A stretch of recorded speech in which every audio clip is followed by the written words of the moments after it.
You're watching South Asia Newsline, and here are the top stories we are tracking for you on Wednesday, the 12th of November. PM Modi concludes landmark Bhutan visit. Energy, connectivity and cultural ties take center stage. Investigations continue at Delhi's Red Fort after deadly blast. PM Modi meets injured. And India rebukes Pakistan's allegations of involvement in Islamabad incident, calls it predictable tactic.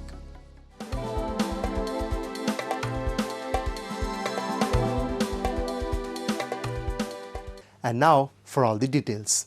India's Prime Minister Narendra Modi wrapped up a two-day state visit to Bhutan, reaffirming India's deep and enduring partnership with the Himalayan kingdom.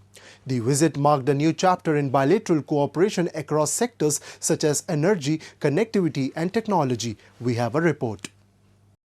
India's Prime Minister Narendra Modi concluded his two-day state visit to Bhutan on Wednesday, strengthening India's long-standing friendship with the Himalayan nation through a blend of cultural, spiritual, and developmental engagements. During the visit, Prime Minister Modi met King Jigme Khesar Namgyel Wangchuk and Prime Minister Dasho Tshering Tobgay, holding wide-ranging talks on trade, energy, technology, and regional cooperation. The leaders expressed satisfaction over the progress in the Jelafu Mindfulness City project, a visionary initiative aligned with India's Act East policy. It's also, I think, in terms of volume contributes a lot. So I think this energy partnership have, apart from hydropower projects, the electricity trade, and now solar energy, and the MOU on renewable energy, which is, so it's a very, very wide-ranging thing. It is reaching new dimensions. There are transmission lines being built between the two countries, and it's really a very solid partnership which is in mutual benefit and is, I think, contributing to the relationship in a very big way. A major highlight of the visit was the inauguration of the 1,020-megawatt Punit Sangcha 2 hydroelectric project. The project will boost electricity exports from Bhutan to India and deepen the energy partnership between the two nations.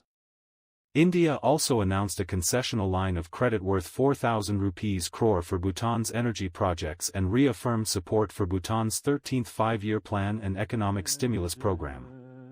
3 memoranda of understanding were exchanged during the visit, covering renewable energy, mental health services, and healthcare cooperation. Has been extending lines of credit its partner countries to support their developmental efforts. We have extended such lines of credits in our neighborhood and beyond. This will be the first line of credit for Bhutan, and its focus is going to be energy sector. We are always guided by the priorities of the recipient country, our partner country. So eventually it will be for the government of Bhutan to select its projects, which will be funded under this concessional line of credit. I must specify that this is a concessional line of credit which is being extended by Government of India. On the cultural and spiritual front, Prime Minister Modi participated in the Kalachakra Empowerment Ceremony, today, at Thimphu's Chenglimithang Stadium, part of the ongoing Global Peace Prayer Festival. The ceremony, presided over by His Holiness J.E. Khenpo, symbolizes harmony between time, cosmos, and human consciousness. And police in India's capital New Delhi stepped up security at the Red Fort premises on Wednesday as investigation gathered pace after the November 10 deadly blast that killed at least 8 and left several others injured. Forensic experts were also seen arriving at the site of the blast, which has been sealed since Monday night and enclosed in white cloth barriers. Meanwhile, soon after returning from his two-day visit to Bhutan on Wednesday, Prime Minister Narendra Modi visited Lok Nayak Jayaprakash Narayan Hospital and met those injured in the blast. He also interacted with the injured and inquired about their health. Prime Minister Narendra Modi further chaired a high-level Cabinet Committee on Security meeting in the evening on Wednesday. He interacted with the victims and inquired about their health. Later in the evening, he chaired a high-level meeting of the Cabinet Committee on Security in New Delhi. And India on Tuesday slammed Pakistan's leadership for blaming New Delhi for the recent blast incidents in Islamabad and warned, calling the allegations a predictable tactic by Pakistan to concoct false narratives against India. In a statement, MEA spokesperson Randir Jaiswal said the move was to deflect the attention of public from the ongoing military-inspired constitutional subversion and power grab unfolding within the country. The remarks came after Pakistan Prime Minister Shehbaz Sharif blamed India for incidents in Islamabad and Wana without offering any evidence. Earlier on Tuesday, at least 12 people were killed and 36 others injured in a suicide blast in Islamabad's G11 area. Pakistan's Defence Minister Khwaja Asif also blamed neighbouring Afghanistan after the incident, saying it had pushed the country into a state of war, Reuters reported. Meanwhile, India's Foreign Minister S. Jaishankar met Canadian counterpart Anita Anand on the sidelines of the G7 Foreign Ministers meeting in Niagara, Canada. In a post on X, India's Foreign Minister Jaishankar congratulated Ms. Anand on successfully hosting the G7 summit. He also expressed appreciation for the progress made under the India-Canada Roadmap to 2025, which aims to deepen cooperation in trade, energy and critical minerals.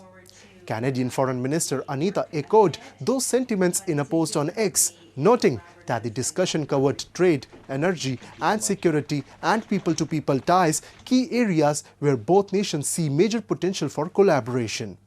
The talks come amid renewed efforts to strengthen ties between the two countries following a recent visit by Ms. Anand to India. The meeting follows Ms. Anand's visit to India last month, during which both sides unveiled an ambitious plan to boost cooperation in key economic sectors. And the World Food Programme has issued a dire warning about the worsening humanitarian crisis in Afghanistan. Millions of children and mothers are at risk of severe hunger as the country braces for another harsh winter. Aid officials say time is running out to prevent a large-scale catastrophe. John Iliff, World Food Programme's director in Afghanistan, cautioned that as winter approaches, any reduction in assistance could worsen the crisis and put children's lives at risk. According to the World Food Programme, severe food shortages, poverty and limited access to essential services are pushing vulnerable communities to the brink. The agency is working with local and international partners to deliver food and nutrition support, but warns that resources are running dangerously low.